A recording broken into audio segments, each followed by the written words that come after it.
உங்கள் லைஃப் எக்ஸ்பீரியன்ஸில் இந்த விதிங்கிறத எப்படி பார்க்குறீங்க? கடந்த காலத்தில் ஏதோ ஒரு விஷயம் ஒரு விதியை செஞ்சிருப்பேன்ல.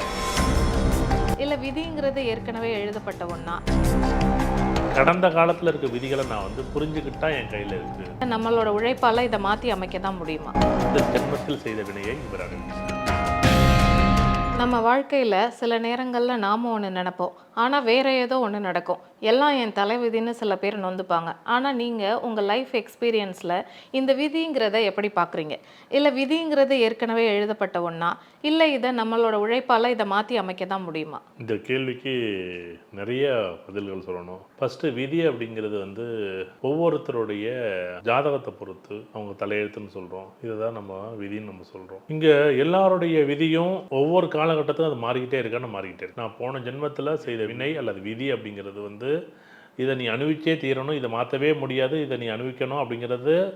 இப்போ ஒருத்தர் ஏதோ ஒரு வகையில் ஒரு நிகழ்வால் இந்த ஜென்மத்தில் ஒரு பிரச்சனையை அனுபவிக்கிறார்.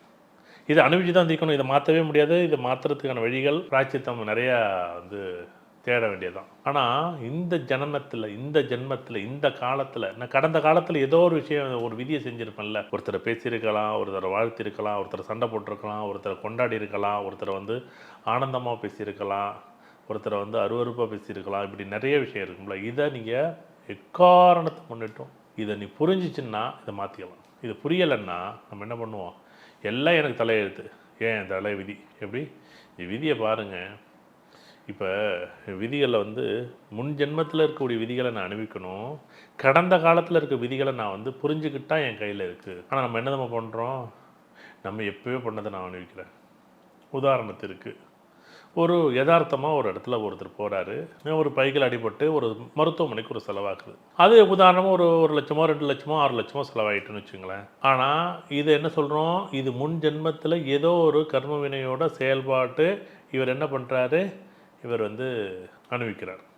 இது ஒரு வகை. ஆனால் இப்போ இன்னொரு நிகழ்வில் மறுபடியும் இன்னொருத்தர் இன்னொரு மருத்துவமனைக்காக ஒரு 1 லட்சமோ 2 லட்சமோ 3 லட்சமோ செலவு பண்ணுறாரு. இப்போ இவர் என்ன பண்ணணும்? இவர் என்ன நடந்திருக்கு இவரோட வாழ்க்கையில்? இவர் என்னன்னே தெரியாது. இவர் என்ன பண்ணுறாரு? வீம்புக்காக ஒருத்தரோட போட்டி போட்டு பைக்கில் ரேஸ் பயணத்தை பண்ணுறாரு. எப்படி? முன்னாடி போனவர் யார்?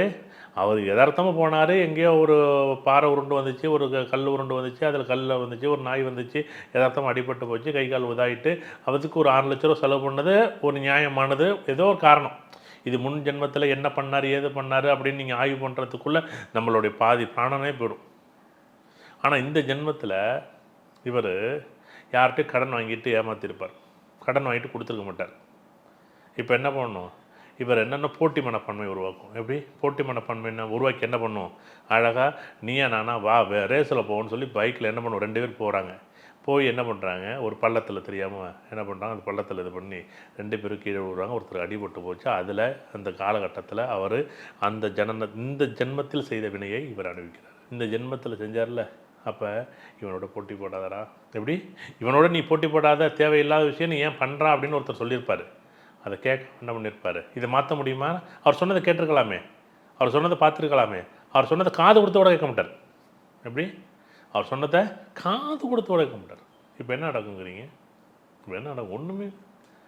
ஆனால் இவர் முன்னாடி அந்த ஒருத்தர் போன ஜென்மத்தில் செய்த வினை இருக்கு பாருங்க, அதுக்கு யாரும் சொல்லவும் இல்லை. இவரும் ரொம்ப மெதுவாக தான் போனார். ஒன்றும் வேகமாக அவர் 100 110 போகல. 60 போகும்போது அடிபட்டார்.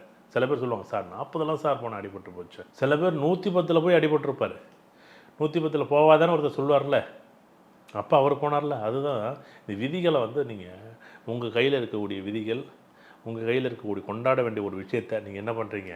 நீங்கள் எல்லாருமே என்ன பண்ணுறோம்? இது எல்லாமே நம்ம ஒரு கர்ம வினைப்படி தான். கர்ம வினைப்படி தான் நடக்கட்டும். ஆனாலும் யாராச்சும் ஒருத்தர் சொல்லுவார் பாருங்கள், நீங்கள் தயவு செய்து ரொம்ப பொறுமையாக காது கொடுத்து ஒரு தடவை கேளுங்க. உங்கள் விதி உங்கள் கையில் தான் இருக்குது, இது யார் கையில் இல்லை அப்படிங்கிறது தான் என்னோட பதிலாக இருக்குது.